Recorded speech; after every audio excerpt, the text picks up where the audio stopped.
Hi guys, मेरा नाम निशांत है। आज हम क्लास 11th के अकाउंट्स का नेक्स्ट चैप्टर करेंगे जिसका नाम है rules of debit and credit. Debit और क्रेडिट को समझने से पहले हम एक जो इसकी बेसिक चीज़ है जिसके ऊपर ये बेस्ड है वो समझेंगे, जो क्या है अकाउंट। अकाउंट हमने अगर हमें याद हो, हमने शुरुआत के चैप्टरों में पढ़ा था कि हम सब एक समराइज एक पार्ट आता होता था हमारे जब हम अकाउंट्स क्रिएट करते थे।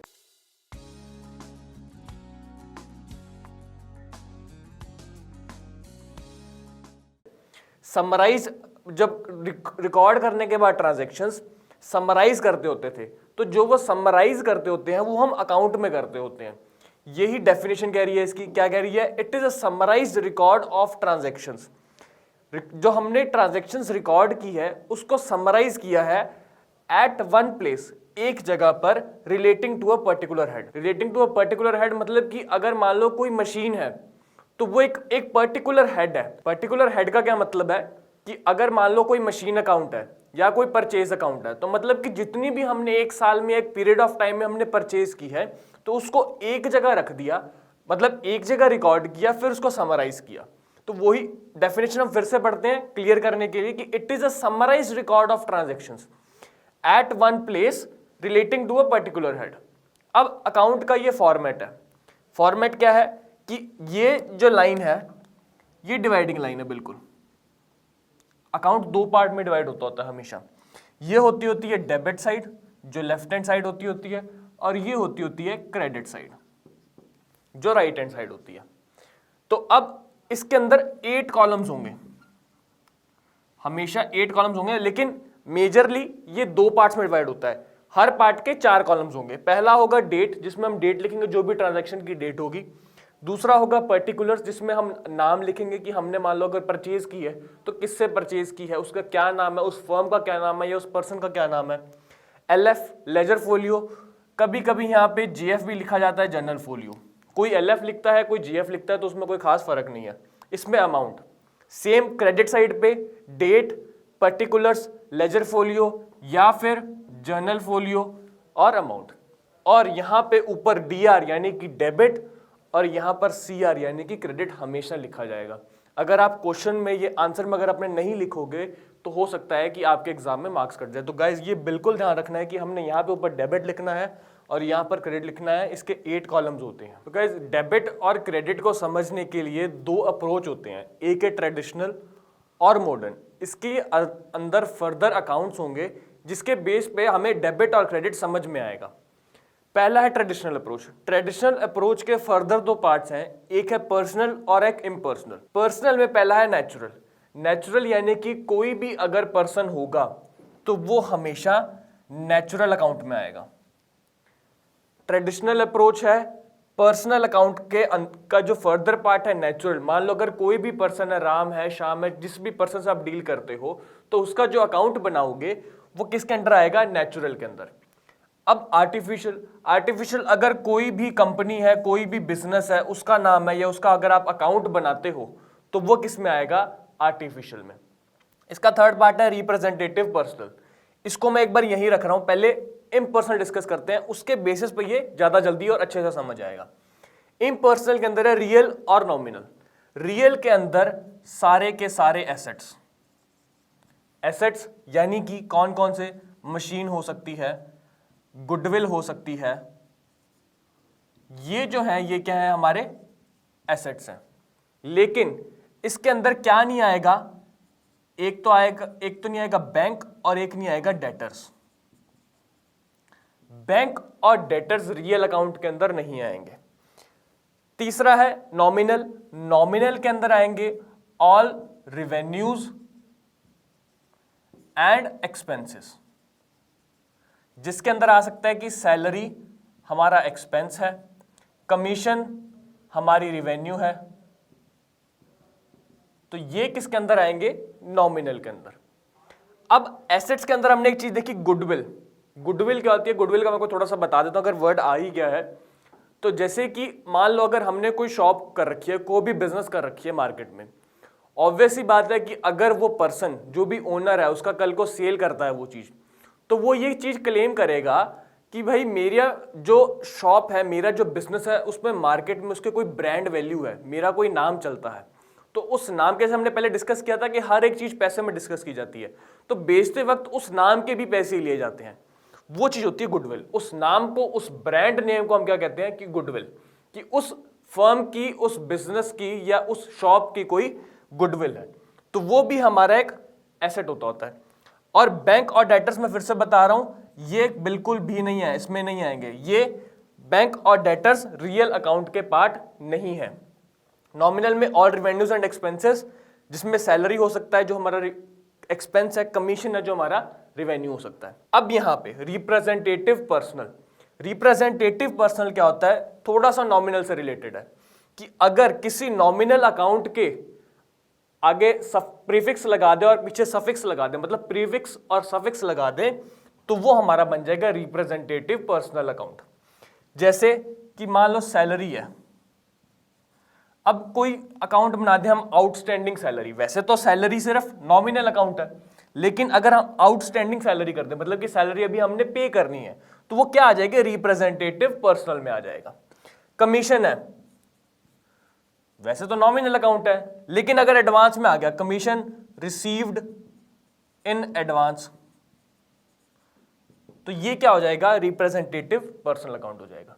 तो ये रिप्रेजेंटेटिव, ये पर्सनल के अंदर तीन है, natural, artificial, representative personal. Impersonal के अंदर फर्दर दो पार्ट है, रियल, जिसके अंदर सारे के सारे एसेट्स होंगे एक्सेप्ट बैंक और डेटर्स। इम्पर्सनल का दूसरा पार्ट है नॉमिनल, नॉमिनल में सारे के सारे रिवेन्यूज, सारे के सारे एक्सपेंसेस, सैलरी या जैसे कमीशन हो गया, सैलरी हमारा एक्सपेंस और कमीशन हो गया। अब इसके अलावा एक और अप्रोच है, मॉडर्न अप्रोच। मॉडर्न अप्रोच इससे बहुत ज्यादा सिंपल है, ये सिर्फ इतना ही है, क्लियर।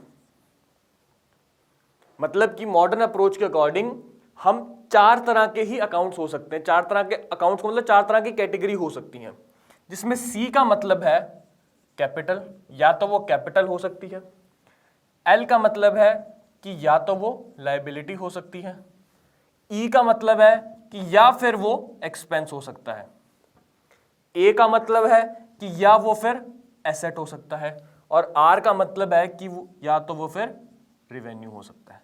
इस मॉडर्न अप्रोच के अकॉर्डिंग इसके बाहर कोई भी अकाउंट नहीं जाएगा भी, या तो कैपिटल, लायबिलिटी या एक्सपेंस या एसेट या रिवेन्यू होगी।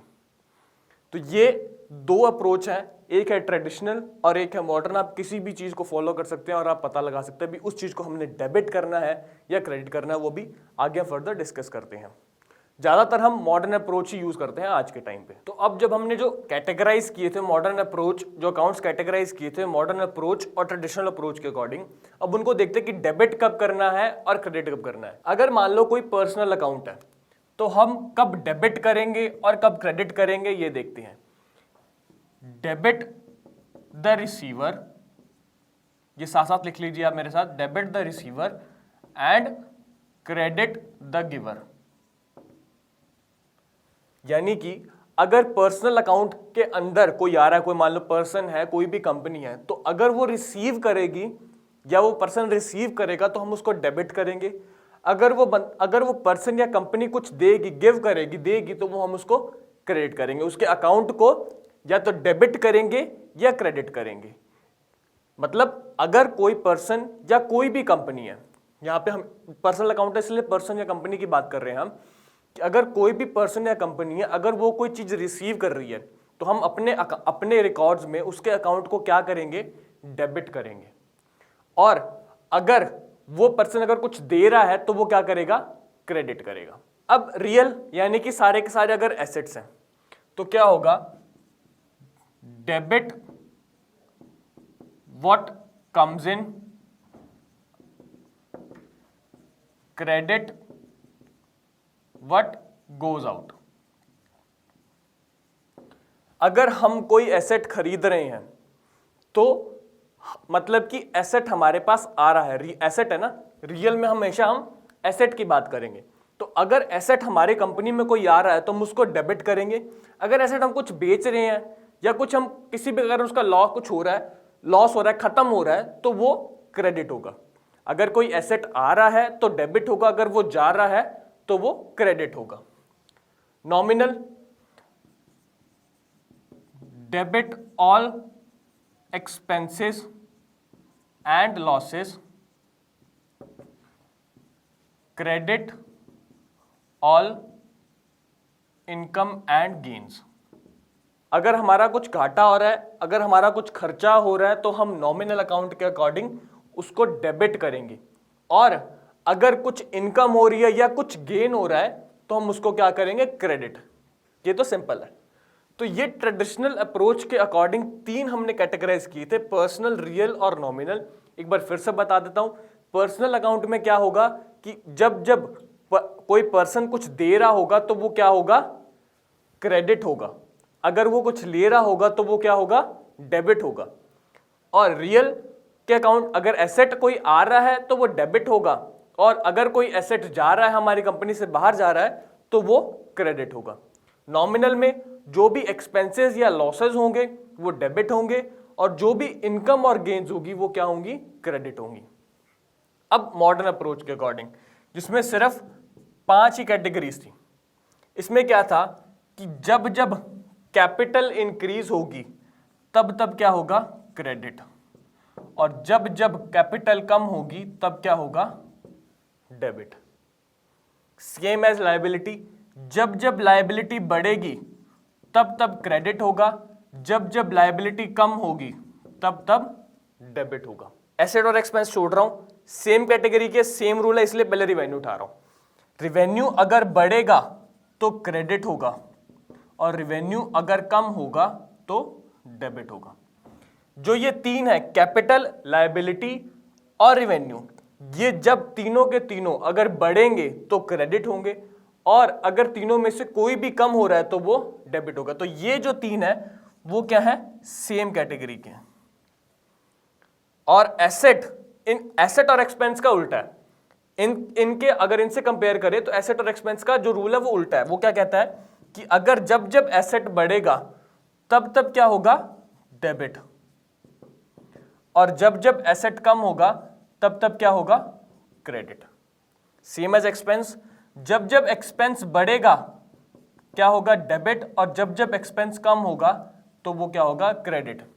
अगर एसेट वाले पॉइंट को हम इससे कंपेयर करें रियल से, तो क्या कह रहे हैं कि जब जब बढ़ेगा तब वो डेबिट होगा। बढ़ेगा यानी कि जब जब डेबिट व्हाट कम्स इन, जब जब कोई एसेट हमारी कंपनी में आएगा तो वो क्या होगा, डेबिट होगा, और जब जब कम होगा तो वो क्रेडिट होगा। मतलब कम होगा मतलब अगर बाहर जाएगा तो वो क्रेडिट होगा। तो ये सेम ही है, इस बेसिस यहाँ पे ट्रेडिशनल और अप्रोच सेम है।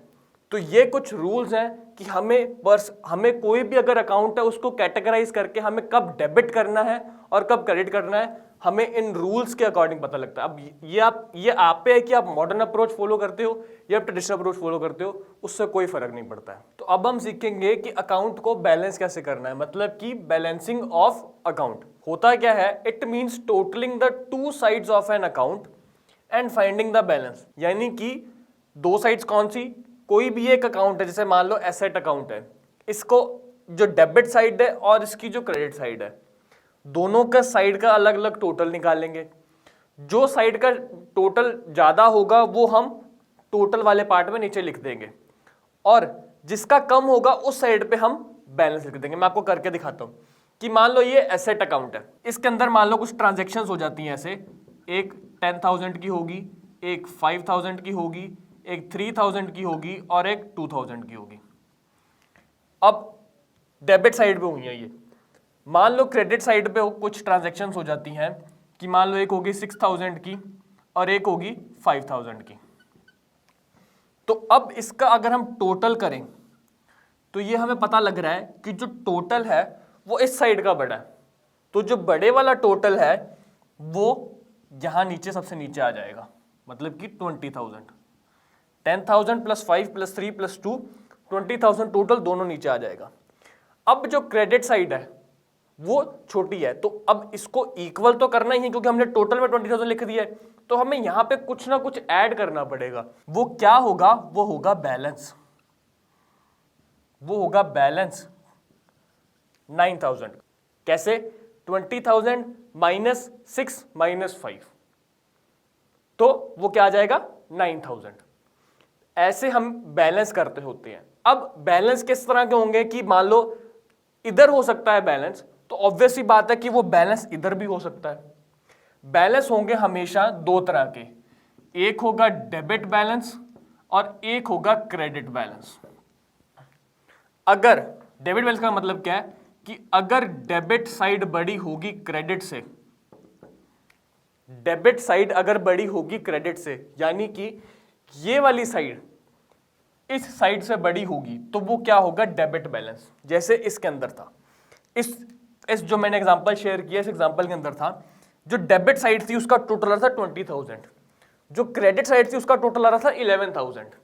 तो बैलेंस हमने इधर लिखा क्योंकि इक्वल करना है, लेकिन जो ये बैलेंस है ये कौन सा बैलेंस है, डेबिट बैलेंस।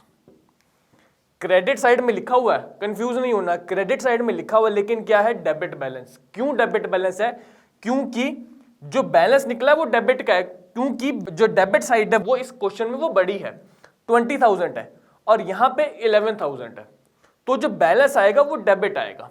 अब क्रेडिट कौन सा होगा कि जो क्रेडिट साइड अगर बड़ी होगी डेबिट से, मान लो अगर इधर 20,000 होता और इधर 11,000 होता, तो जो इधर बैलेंस आता वो होता क्रेडिट बैलेंस, वो होता क्रेडिट बैलेंस, क्योंकि क्रेडिट वाली साइड बड़ी है डेबिट से और हमेशा क्रेडिट वाली साइड पे डेबिट बैलेंस आएगा और डेबिट वाली साइड पे क्रेडिट बैलेंस आएगा। ये तो ऑब्वियस ही बात है। अगर हम ये चीज समझ गए तो ये हमें बात बिल्कुल ऑब्वियस ही लगेगी कि डेबिट वाली साइड पे हमेशा क्रेडिट बैलेंस आएगा और क्रेडिट वाली साइड पे हमेशा डेबिट बैलेंस आएगा। तो गाइज ये तरीका होता है अकाउंट को बैलेंस करने का।